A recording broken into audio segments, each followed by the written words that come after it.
Hello and welcome to the English Like a Native podcast. My name is Anna and you're listening to week 25, day 5 of Your English 5 a Day. This is the very healthy series that tries to improve the health and vitality of your English vocabulary by deep diving into 5 pieces every day of the working week from Monday to Friday. Then, on Saturday, there is an additional episode, and if you are Plus members, you get a bonus episode on Sunday, along with transcripts and a vocabulary list. So if you'd like to learn more about Plus membership, please click on the link in the description. Otherwise, let's get started with today's list. We begin with the verb recount. Recount. To recount, we spell this R-E-C-O-U-N-T, recount. To recount a story or an event is to remember the details and tell them to somebody else. So an obvious example of this is if there was an incident and I'm trying to describe what happened to another person, maybe to the police or to my friends and family. Oh my goodness, you'll never guess what happened. I went to the supermarket as I usually do on a Friday afternoon, but when I arrived, there was a huge crowd gathered outside the doors. And every moment and every little detail that I tell is me recounting the event. When was the last time you recounted an event to somebody? Here's another example. I need you to recount what happened in as much detail as possible if we're going to press charges. We can't afford to leave any stone unturned. Next on the list is another verb, and it is blare. To blare. We spell this B-L-A-R-E. Blare. To blare means to make an unpleasant, loud, and quite harsh noise. Often we associate the verb blare with an alarm. So the alarm on your phone, or a smoke alarm, or carbon monoxide alarm. Anything that has to alert you that is loud and harsh, it would normally blare out. So we often use it as part of a phrasal verb, to blare out. My alarm was blaring out while I was in the shower. It woke everybody up. People also might blare something out. The music might be blaring out in the middle of the night. Here's an example. I could hear the music from the concert blaring out all night. I didn't sleep a wink. One thing about living close to London is that there's often a lot of traffic and many sirens. Often in the middle of the night, there's also the delivery drivers scooting around on their little mopeds, and they are usually making a lot of noise. Also, the youngsters are out in their souped-up cars with their big, fat, noisy exhaust pipes that drive me up the wall. They make so much noise, you can literally hear them tearing around the streets from miles away. Their awful exhaust noise just blaring out. I think it's very rude. Anyway, I'm having an old lady moment moaning about youngsters. Okay, next on the list is a noun, and it is defeat. Defeat. We normally have to admit defeat. So we spell this D-E-F-E-A-T. Defeat. To admit defeat is to accept the fact that you cannot win. You can't succeed. You can't complete whatever it is you are trying to complete. It won't work. You admit defeat. This is normally the point where you give up as well. You stop trying to make it work. Here's an example sentence. I had to admit defeat and accept the fact that I can't bake cakes. It looked more like a flapjack than a Black Forest gatto. And that example is so true to life, unfortunately. I may have told you the story of my ambition to become an amazing cake baker. I always thought it was part and parcel of being a mother, that mums should be able to bake a decent cake. So I said I was going to bake a cake every week for a whole year until I was really good at it. And I think I baked 2 cakes. And after burning them, I decided it wasn't for me, which was probably a good thing, because if I'd have baked a cake a week, that means I probably would have eaten the majority of a cake a week, and I would be a very different shape by now. That's for sure. Okay, next on the list is another noun, and it is balaclava. Balaclava. We spell this B-A-L-A-C-L-A-V-A. Balaclava. Balaclava. A balaclava is a type of, it's like a hat or a head covering, but it goes over your entire head. It also comes around and covers your nose and mouth, and it goes all the way down your neck. It's a very tight item of clothing. So it's like a beanie hat, but it goes over your whole head and face and neck. Now, it's usually used to protect you from the cold weather. If the weather is really cold, it keeps you warm. But they're also notorious for being used by criminals who want to hide their identity. So if they have bad intentions and they have planned to do something where they don't want to get caught, then they will wear a balaclava to cover their face and conceal their true identity. Here's an example. The thief wore a black balaclava to hide his identity while robbing the bank. All right, next and last on today's list is a verb, and it is apprehend. Apprehend. We spell this A-P-P-R-E-H-E-N-D. Apprehend. To apprehend someone is to seize them, to grab them, often to arrest them, especially, of course, if they've committed a crime or they're suspected of committing a crime. You apprehend them, so you grab them and you stop them from running away. Here's an example sentence. The police were able to apprehend the suspect before he could escape. All right, that's our 5. Let's do a quick recap. We started with the verb recount, which is to tell or retell a past event or experience, or trying to remember all the details as you tell them. Then we had the verb blare, which is to make a loud and unpleasant sound. Then we had the noun defeat. Often we admit defeat. It's the fact that you cannot win, so you accept that fact. Then we had the noun balaclava. Balaclava, the head covering that is tight to your head, covers up your head, nose, mouth, and neck. And we finished with the verb apprehend. Apprehend, which means to arrest or to seize someone, usually because they've committed a crime or they're suspected of wrongdoing. Okay, let's now do this for pronunciation. Please repeat after me.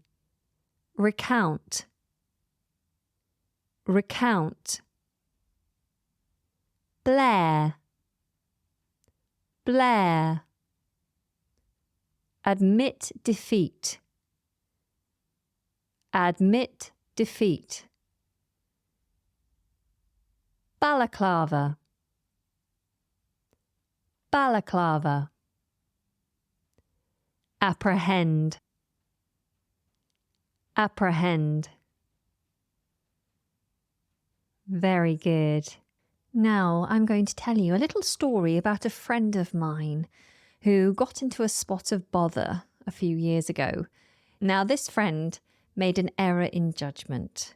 So I'm going to tell you what his experience was. I was there with him, so I can tell you exactly what I experienced with him. What verb could I use to say that I'm retelling a story of something I experienced? Recount. I'm going to recount the events of 2020 when I was hanging out with my friend who made a poor judgment. So my friend was really struggling for money and decided that taking his very special head covering that he got for Christmas. Oh, what noun would we use for this head covering? It was one of those head coverings that went all over his head, face, and neck. Balaclava, yes. He decided to take the balaclava that he got for Christmas, and he was going to solve his financial problems by robbing the local jewelry store. Now, I told him it was a terrible idea and that I couldn't stand by and watch him ruin his life, but he was begging me to help. So I was like, okay, look, I will drive you to the jewelry store and then I'm leaving. Okay, I'll take no part in this. And this is a made-up story, by the way. And so I drove him to the jewelry store and he got out and put on his balaclava. And I said, right, I'm going. But I couldn't just leave him. I didn't have the heart to. So I just waited there to see if he'd actually go through with this plan. And because he'd never done this before and he didn't have a clue what he was doing, he just went up to the front door and started rattling the door, grabbed the handle and rattled the door. Now, of course, the shop had an alarm, and as soon as he rattled the door, it set the alarm off. And this alarm was so loud, it was making this huge, harsh, loud noise. What verb could I use to describe the alarm making this loud, harsh noise? Blare. It was blaring. The alarm was blaring out. You could see all the lights in the local flats were coming on, and a passing police car was alerted to the trouble, and I could hear the sirens as the police car approached. So my friend, in a panic, jumped back into my car and said, come on, let's go. I accept the fact that I've made a mistake. I'm never going to be a criminal. I can't do it. I can't complete this task. What noun or noun phrase could we use to suggest that he's accepted the fact that he cannot succeed in this line of work? He's had to admit defeat. Yes, he admits defeat. So he jumps in the car, admits defeat, and asks me to be the getaway driver. And I'm like, hang on a minute, you've really dragged me into this. So I start driving away, but the police are hot on my tail and they indicate for me to pull over, which of course I do because I'm a law-abiding citizen. And the police officer sees my friend with balaclava in hand and he is seized and arrested. What verb could I use instead of saying he was seized and arrested? He was apprehended and told off by the police officer. All right, so this isn't a real story, by the way. I am not complicit in a crime. I would never support someone to go and do something as bad as robbing a jewelry store. I would not be someone's getaway driver.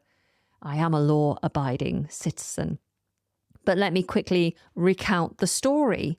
So the story I am recounting was about my friend who took his balaclava that he got for Christmas and decided to solve his financial woes by using his balaclava to rob a jewelry store.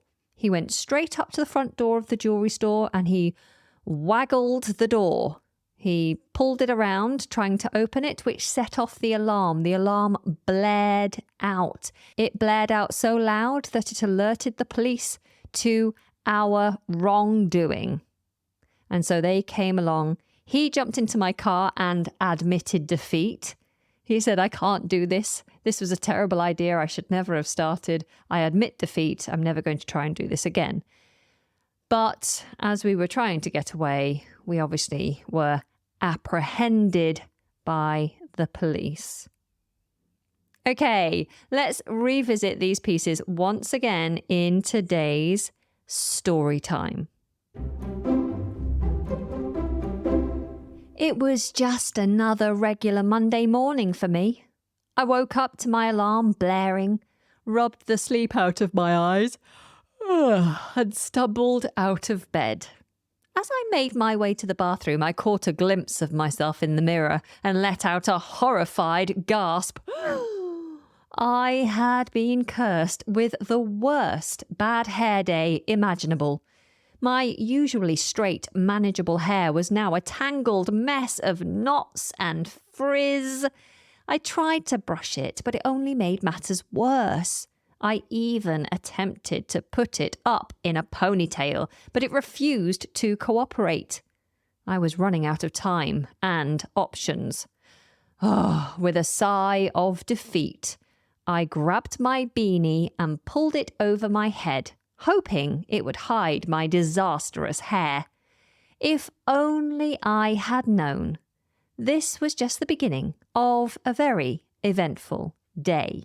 As I rushed to catch the bus, I stumbled and fell. Ouch! Landing face first in a puddle. Oh, I was soaking wet and covered in mud. To top it off, my beanie flew off my head, revealing my terrible hair to the world. I could feel the stares and the snickers as I made my way onto the bus. But then things took a turn for the worse. As if they weren't bad enough already, the bus driver suddenly screeched to a halt, and a group of youths wearing balaclavas boarded the bus. They demanded all of our valuables, and panic ensued. But I refused to be a victim. I may have had a bad hair day, but I wasn't going to let these criminals get away with their actions. As they turned their attentions to me, I took action, using my beanie as a makeshift weapon, although I'm not sure how threatening a woolly hat could be. I lunged at them, surprising them and buying enough time for other passengers to call for help. In a matter of minutes, the robbers were apprehended, and I was hailed as a hero. Woohoo! As I sat in the police station recounting the events of the day, I had to laugh at the irony of it all. Who would have thought that a bad hair day would lead me to be a hero? But then again, anything is possible on a Monday morning. And that brings us to the end of week 25 and to the end of this episode. I do hope you found it useful. If you did, please leave a like, a rating or review, and be sure to recommend the English Like a Native podcast to your English learning friends. Until next time, take very good care and goodbye.